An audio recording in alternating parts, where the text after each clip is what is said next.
Hi, Sam here, and today I'm doing another video on the OCD Recovery YouTube channel in regards to POCD fears. Okay, all the fears that link with POCD. I'm not going to list off every fear there is, but just some main ones, and just helping you break it down, of how I would break it down when it comes to breaking down POCD fears. All right, so if I talk briefly about my experience of POCD, very challenging theme. That chronic guilt, the chronic shame, that feeling of nothing else matters, very undeserving, that worthlessness feeling, and just feel like a rotten to the core, very evil person. Is a very difficult theme, and that guilt is really ramped up, and it's probably the theme I've suffered with the most. So I just want to give some advice of how to get better, and also hope that you can get better from POCD. So first fear I'd like to talk about is an underlying fear to many themes, not just POCD, but is a big one for POCD. So that's the fear of being a bad, terrible, awful person. We can think of loads of words. That fear of being, rotten to the core, a fully evil person, totally no good, the worst person in the world. All right, so that's a common fear that you can have. Now, how do we break down that fear? All right, how did I break down that fear? Because it's easy just to say, oh, if that was true, I'd be the worst person in the world, I'd be terrible. Okay, it's easy to jump to that conclusion with OCD. Now, how do I break down that fear? Now, there's no such thing as an awful, terrible, bad person. Why? You might ask why. How does that work? Okay, so if that were true, if there was such a thing as that would mean that this individual could only perform bad acts, bad, evil, horrendous acts. All right, now that's not true, okay? Any individual can perform good acts, bad acts, neutral acts, indifferent acts, all sorts of acts, okay? So if you're saying they are a totally bad person, you're implying that under all circumstances, they can only perform bad acts. All right, that doesn't really make sense rationally. Okay, so someone who performed a bad act in the past, or maybe perform a bad act in the future, isn't totally written off by that one act, because like I said, they can perform all different acts. All right, so this is when the unconditional acceptance comes in. And I want to highlight here, the acceptance isn't agreement. So we're not saying you agree with the act, or you're justifying anything, or you're liking anything. I'm not saying that at all, because you can strongly dislike, you can strongly hate something, you can not condone an act, but is that accepting it? Okay, so acceptance isn't agreement. All right. Now, with that, you're separating the act from the individual. Okay, so you're not saying because of one act in the past, then that human is totally written off, they're the worst person in the world, and they can't possibly do anything good or neutral. Okay, you see with that unconditional acceptance there. Okay. Okay, next thing I'd like to talk about, got to make sure I don't ramble on, because sometimes I repeat myself. But next thing I'd like to talk about is how the good and bad acts theme. So another example is one group of society example Nick used the other day. He said you could ask 100 people whether something is good, whether it's bad, okay? And you can get all different responses. All right, you can ask another 100 people, you get all different responses as well. So it depends on the society group, their upbringing, their environment. Okay, so defining a good or bad act it can't be rationally proven, because people have different perspectives. There's not a universal law. There's nothing written in the sky or on the ceiling, as I'm looking at, that's good, that's bad. I mean, society, there's laws, there's rules in society, which have been put in place for valid reasons, of course. But there's not a universal law. So if you broke a rule, you would physically explode. Okay, so there's no universal law there. All right, there's nothing written in the sky. There's absolutely definition. Okay, and just highlighting again, you're not agreeing, you're not justifying anything, you're unconditionally accepting that it's possible for a human to commit any act, bad, neutral, good, All right, so you don't agree with it, you're not liking it, you can strongly hate it, okay? You can say that is the worst act, I think, in the world, but you're not saying that person is the worst person in the world. Okay, acceptance is an agreement now. Okay, so when you do apply the irrational and writing humans off, you're going to lead to the feelings of guilt, the feelings of depression, anxiety, panic, shame. Okay, because if you're constantly telling yourself you're a terrible, awful person, you're undeserving, you don't deserve anything nice or anything good. And then there's no wonder you're going to feel those unhealthy negative emotions. Okay, but if you're changing them to preferences such as regret, such as feelings of sadness, disappointment, sorrow, all these different healthy negative feelings, and then you're most likely you're not gonna feel that intense guilt. Okay, so you could.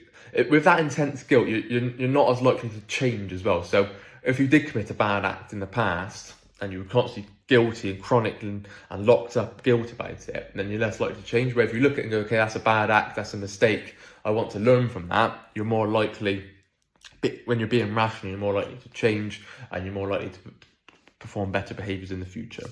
Okay? So I hope that's a good point on fear number 1 of being a bad, horrendous, terrible, horrid, evil person. Okay? Fear number 2, big one that I had, was fear of going to prison. Okay? Fear of going to jail, same thing. So the way I would break that down is that although I wouldn't like that, I really wouldn't want that. Not something I want to be, but my life wouldn't be totally over. Is just because I was there, it didn't mean I wouldn't adjust, I wouldn't adapt to different scenarios. I mean, humans adapt to all sorts of scenarios, okay? If you read the Man's Search for Meaning book, all these different terrible situations that humans can adapt to. All right, very unfortunate situations. Now, I'm not saying they're easy. It can be very challenging, very unpleasant, very uncomfortable situation to be in. However, if you're saying, if I go to prison, that would be unbearable, I couldn't stand it, then OCD is going to target that, it's going to latch onto that fear. So if you're changing your beliefs and changing your perspectives to, okay, I really wouldn't want to go to prison, but if I did, I could stand it. I wouldn't implode if I did, although it might be very challenging, very unpleasant situations might arise. But I could physically stand it and learn to live with it as best as I possibly could, trying to enjoy myself. And you never know, with the uncertainty, you might even find aspects of life which you would enjoy. Okay, you could read lots of books, you could learn, exercise, all these different things. Okay, not just going straight in, right, and that's awful, that would be the worst thing in the world, because OCD is going to love that.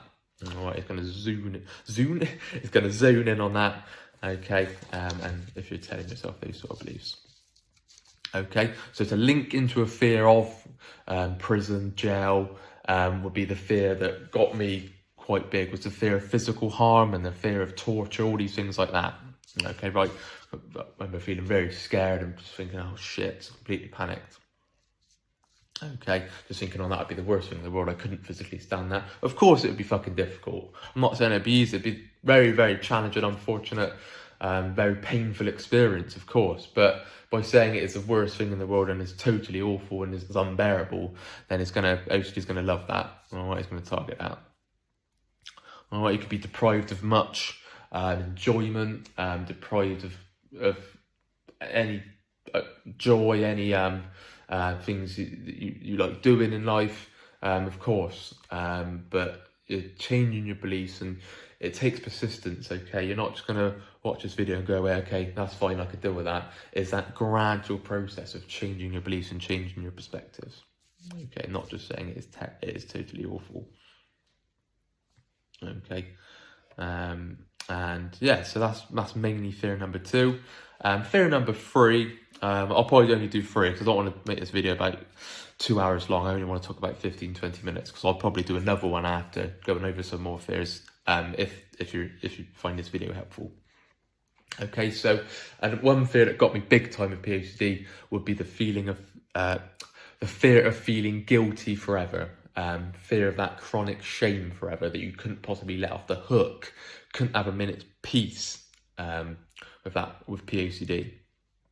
Okay, now a big thing with that, it also links into fear of fear. So you're fearing a sensation, in effect. So it's about becoming comfortable with those feelings, and not liking the feeling of guilt. Of course, it's not a nice sensation to have, with that chronic guilt 24/7, but it's becoming comfortable with that, wearing it like an uncomfortable coat, like I say in every video.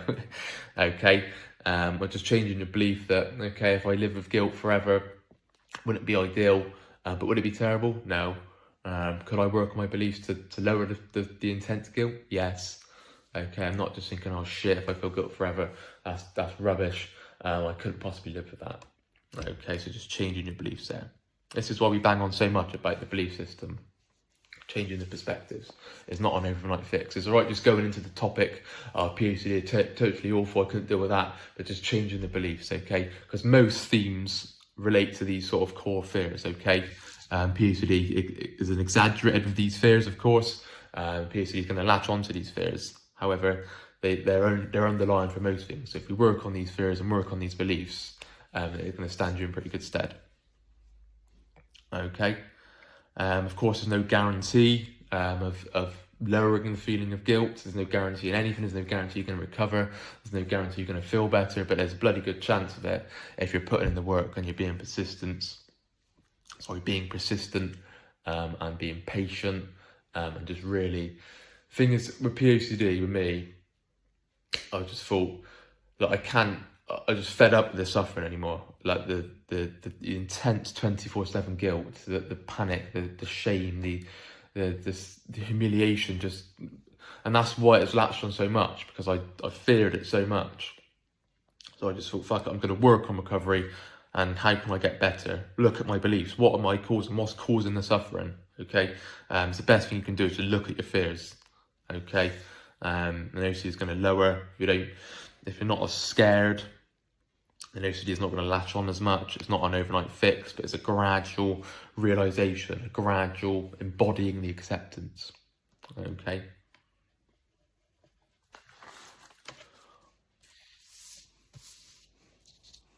Just going on that point again, of course, if I felt 80%, 90%, 100% guilt now, of course I fucking wouldn't like that.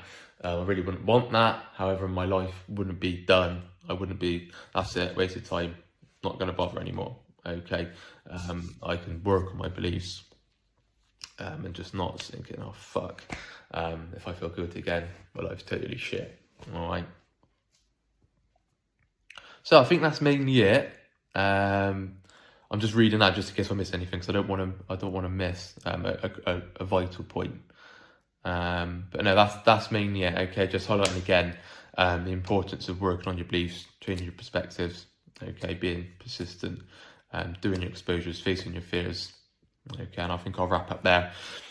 So with the hope of POCD, like I said at the start of the video, it is for me, I'm not saying it's challenging for everyone. Some people it doesn't latch to POCD, but with me it was a very challenging theme. It really gripped in on that, and it's just because it's a scary theme that makes you feel alone, isolated, scared to talk about it, scared to open up, even to other OCD sufferers. That's what it keeps latched on. All right, so it's also to raise awareness and to give you hope watching this video if you're feeling very stuck. Okay, next video, if you do like this one, leave some comments, and I can go into some more fears with POCD if you find that helpful and beneficial for you. Okay, so before I wrap up and end it there, if you like this video, please leave a like. Like I said, with comments, any suggestions, feedback, then please feel free to leave a comment. If you haven't subscribed already, please do so. But I hope you enjoyed this video. Take care. Bye-bye.